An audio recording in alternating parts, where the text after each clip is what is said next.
جمعہ کے دن ہم بستری کرنے سے اللہ پاک آپ کو کون کون سے انعامات سے نوازے گا، آج اسی بارے میں معلومات آپ کے سامنے پیش کرنے جا رہا ہوں۔ تمام دوست ویڈیو کو مکمل دیکھیے گا۔ بسم اللہ الرحمن الرحیم۔ محترم ناظرین، جمعہ کے دن بیوی کے پاس جانے پر اللہ پاک کون سے خاص انعامات سے نوازتا ہے؟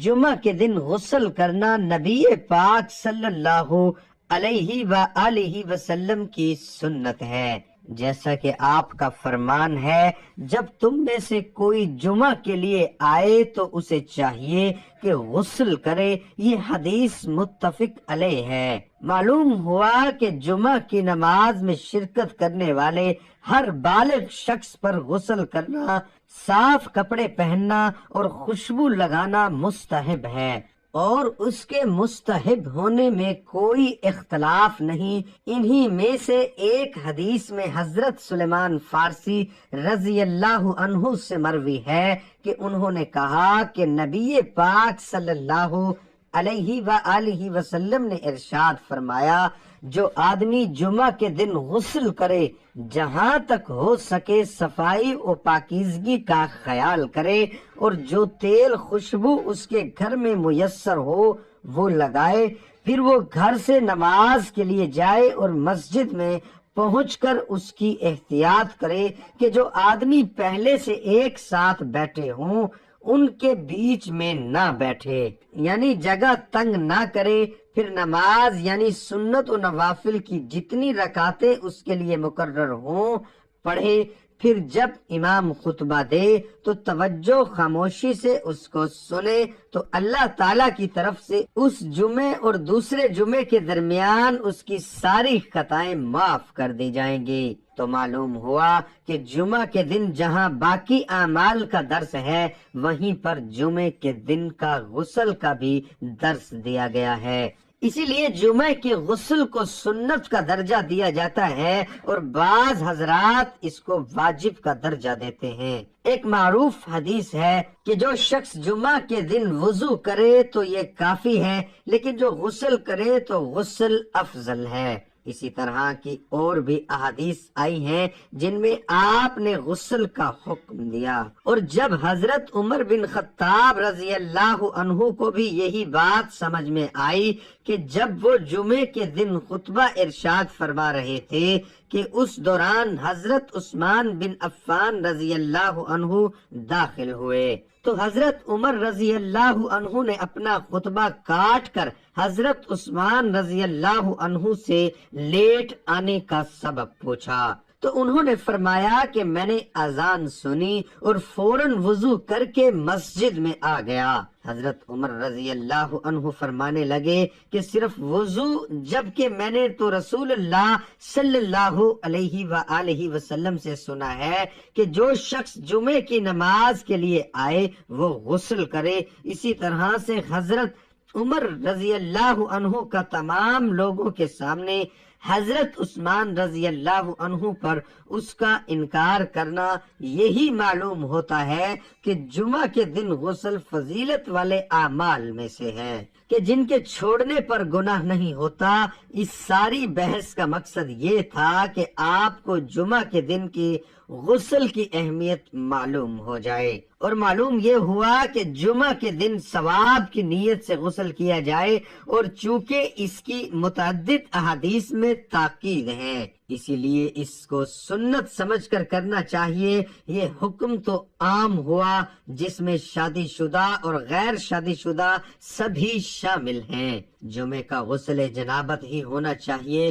تو اس سے متعلق ایک روایت ہے کہ حضرت ابو ہریرہ رضی اللہ عنہ سے روایت ہے کہ انہوں نے کہا کہ رسول اللہ صلی اللہ علیہ وآلہ وسلم نے فرمایا، کیا تم میں سے کوئی عاجز آ گیا ہے کہ وہ اپنی بیوی سے ہر جمعے کو جمع کرے، اور اس کے لیے 2 اجر ہیں، ایک اجر اس کے اپنے غسل کرنے کا اور دوسرا اجر اس کی بیوی کے غسل کرنے کا ہے۔ محترم ناظرین، غسل میں 3 چیزیں فرض ہیں، ان کے بغیر غسل درست نہیں ہوتا۔ آدمی ناپاک رہتا ہے۔ اسی طرح کلی کرنا کہ سارے منہ میں پانی پہنچ جائے، ناک میں پانی ڈالنا جہاں تک ناک نرم ہے، سارے بدن پر پانی پہنچانا، ان 3 چیزوں کے علاوہ باقی چیزیں سنت ہیں۔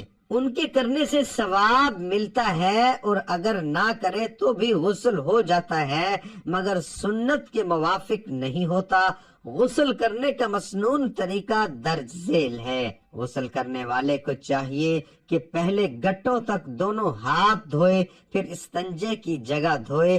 ہاتھ اور استنجے کی جگہ پر نجاست ہو تب بھی اور نہ ہو تب بھی، ہر حال میں ان دونوں کو پہلے دھونا چاہیے۔ پھر جہاں بدن پر نجاست لگی ہو اسے پاک کرے، پھر وضو کرے۔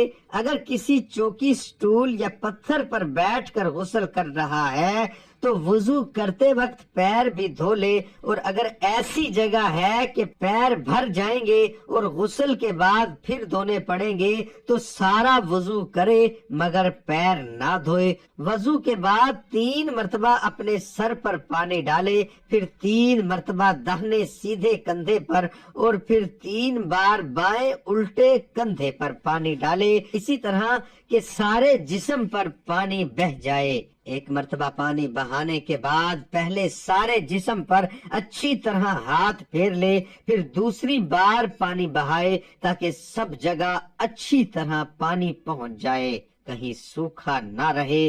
پھر اس جگہ سے ہٹ کر پاک جگہ میں آ جائے اور پیر دھوئے، اور اگر وضو کے وقت پیر دھو لیے ہوں تو اب دھونے کی حاجت نہیں۔ اسی طرح غسل مکمل ہو جائے گا۔ مذکورہ بالا طریقہ کے علاوہ اور بھی چند باتیں ہیں جن کا غسل کرتے وقت خیال رکھنا چاہیے۔ غسل کرتے وقت قبلے کی طرف منہ نہ کرے، پانی بہت زیادہ نہ پھینکے اور نہ بہت کم لے کہ اچھی طرح غسل نہ کر سکے۔ ایسی جگہ غسل کرے کہ اسے کوئی نہ دیکھے۔ غسل کرتے وقت باتیں نہ کرے۔ غسل کے بعد کسی کپڑے سے اپنا بدن پونجھ ڈالے۔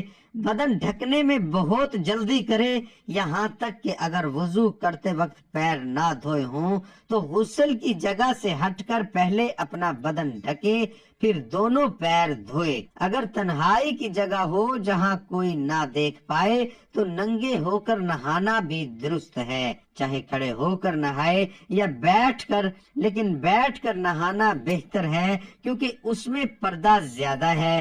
نہاتے وقت زبان سے کلمہ یا کوئی دعا نہ پڑھے۔ اگر غسل کے بعد یاد آئے کہ فلانی جگہ سوکھی رہ گئی تھی تو پھر سے نہانا واجب نہیں، بلکہ جہاں سوکھا رہ گیا تھا اسی کو دھو لے، لیکن فقط ہاتھ پھیر لینا کافی نہیں ہے، لیکن تھوڑا پانی لے کر اس جگہ بہا لینا چاہیے۔ اور اگر کلی کرنا بھول گیا ہو تو اب کلی کر لے، اگر ناک میں پانی نہ ڈالا ہو تو اب ڈال لے، غرض کے جو چیز رہ گئی ہو اس کو کر لے۔ نئے سرے سے غسل کرنے کی ضرورت نہیں۔ سر کے بال بھگونا اور ساری جڑوں میں پانی پہنچانا فرض ہے۔ اگر ایک بال بھی سوکھا رہ گیا یا ایک بال کی جڑ بھی پانی میں نہ پہنچی تو غسل نہیں ہوگا۔ البتہ خواتین کے بال اگر گندے ہوئے ہوں تو بالوں کا بھگونا معاف ہے، لیکن سب جڑوں میں پانی پہنچانا فرض ہے، ایک جڑ بھی سوکھی نہ رہنے پائے۔ اور اگر بغیر بال کھولے سب جڑوں میں پانی نہ پہنچ سکے تو بال کھول ڈالے اور بالوں کو بھی بھگو دے۔ انگوٹھی، چھلے وغیرہ بہتر ہے کہ اتار کر غسل کرے۔ البتہ اگر انگوٹھی چھلے پہنے ہوں تو انہیں خوب ہلائے تاکہ پانی سوراخوں میں پہنچ جائے۔ اسی طرح خواتین نتھ اور بالیوں کو خوب ہلائے، اور اگر بالیاں نہ پہنے ہوں تب بھی سوراخوں میں پانی ڈال لے، ایسا نہ ہو کہ پانی نہ پہنچے اور غسل صحیح نہ ہو۔ کان اور ناک میں بھی خیال کر کے پانی پہنچانا چاہیے، پانی نہ پہنچے گا تو غسل نہ ہوگا۔ دعا ہے کہ اللہ تعالی ہم سب کو اس پر عمل کرنے کی توفیق عطا فرمائے اور ہم سب کو شریعت کے مطابق زندگی گزارنے کی توفیق عطا فرمائے۔ آمین ثم آمین۔